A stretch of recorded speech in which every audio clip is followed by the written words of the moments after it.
It really is one whale of a dilemma. You buy a new car or you buy a used car, and normally it would be a very simple process to get that car plated, but nothing these days. And with COVID-19 and the backlog at the Secretary of State's office, we know that trying to get an appointment with this appointment-only process that is now in place is very, very difficult. So what have we got? People driving around without license plates on their cars. Good luck trying to identify a vehicle if you're a cop.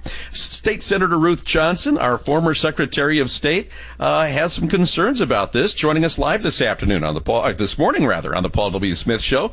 Ruth, it's always good to talk with you. Good to be on with you, Guy. So help me with this. I know that we've had some nice discussions with Secretary Benson, that this is she feels a more efficient way, going to appointment only rather than walk-ins.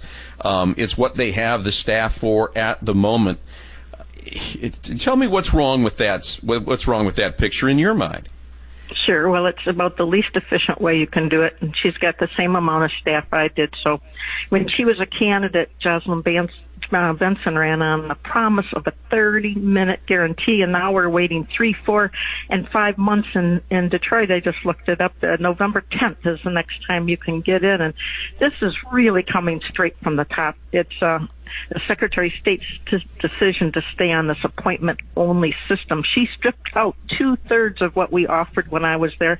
We had a system that people loved called My Timeline when I was Secretary of State, and she's simply not using it. They turned it off, and that would be a perfect system, what we had to use right now, because obviously you don't want everyone waiting in the branch right now with COVID. But with that system, which we already had when I was there, you could get in line by going online, and you would and we'd send you an update to tell you when your turn's coming up, so that you could head to the branch when you wanted. Because at lunchtime we're half staffed, you'll have to wait longer, so you might want to run errands or do whatever it is you want. And Ohio has a system like that, and they're using it, and you can get in line by going online and checking in, and you can get in minutes rather than months. But here in Michigan, you can't get in line. I used it because you had the branch right across the street from us there in the Fisher building, in the old GM building, and it was very helpful. But can we do it when we do have COVID? Is it practical to use that get-in-line system when we have a pandemic, understanding that it's ebbing and that things will be reopening up? Are we being fair?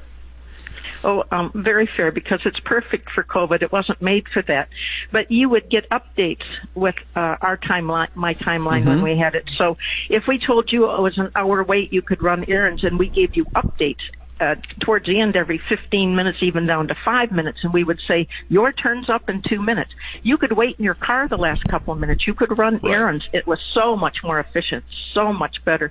We had the appointment process too, but very few people used it, but some liked it. So we thought that was a good part of it. But the biggest part was you could go online by getting in line using your phone or your computer. It was just so much easier for people, and you could wait in your car, so it actually would have been a great system to use right now. So what do you want to do in terms of, how can we work with Secretary Benson to maybe satisfy everybody's needs here? Not everybody is very, unfortunately, and it's frustrating, is very, very proficient online. You moved a lot of services online. I think we could move more, and that would, I think, be more efficient. But if we go with this appointment-only system, what can we do to have our cake and eat it too? For those that want to use the appointment system, that we have an efficient system there, but also allowing for walk-ins and drop-ins. How do we do that? Well, that's just exactly what we've done for years, and it worked out great. We just need to go back to it. We have people that are going to branch offices that there's 1 or 2 people in for customers and number of staff are empty, and they won't let them in to go get whatever it is that they need done. And a lot of people need to get a new driver's license. They're getting tickets, and truck drivers can't get their CDLs updated to move goods, and people can't take their mechanics test. And it's just a really bad decision to take out the system that we had. Ohio has what we had, and they're up to 45 minutes was the longest wait. We're November 10th is our longest wait that I could find this morning. But every place is 3, 4, 5 months. simply go back to the system we had. Plus, our staff worked Wednesday nights at our super centers and Saturday mornings to help people that have a job and can't take off. That's been stripped out. It's just what she stripped away, and what we had in place would have been perfect during times of a virus or a pandemic. So, and I've seen, Emily, I've had a story where I believe you were quoted that there is actually now a black market for these appointments where people are going online, setting up an appointment, and then selling it to somebody else. They're desperate.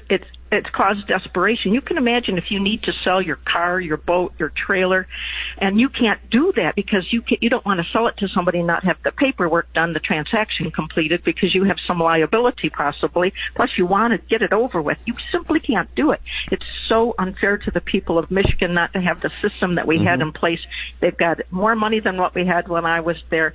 They simply need to go back to the old system. It's not something that's difficult to do right now. It's just that Jocelyn Benson just wants it to be appointments only. And if you don't make your appointment, there's a threat that you will not be able to get services later. So how can government say if you had a sick kid or you got in a car accident, you might not be able to come in next month or next year to get a driver's license or a transaction?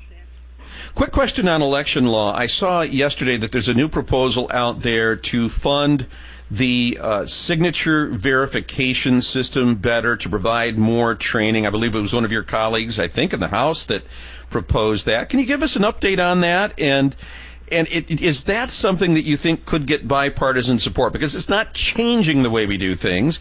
It's just making what we've already done more efficient and more competent. Well, I haven't seen the bill, and the devil's in the details, but Benson also said for the last presidential election that she would have signature verification that for all the 1,520 clerks that conduct elections, but simply didn't come through with it. So I need to see what it is. We need to make sure who they say they are, and that's really important when you have integrity in elections. That makes people feel better. Secure and fair elections, it's always a balance, but right now we do need to make sure that there's more integrity in our elections because a lot of people don't think that the elections are done in a way with integrity. We need to ensure that.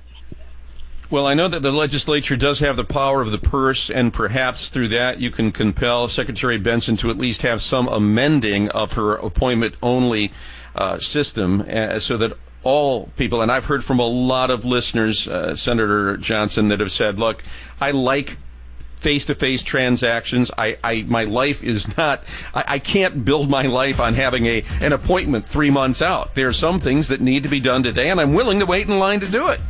So we need to find a happy middle there. She has the resources. I did it. She needs to do it. It's simple as that. Senator Johnson, thank you very much. We appreciate it. Always good to talk with you. When we come back, much more on the Paul W. Smith Show.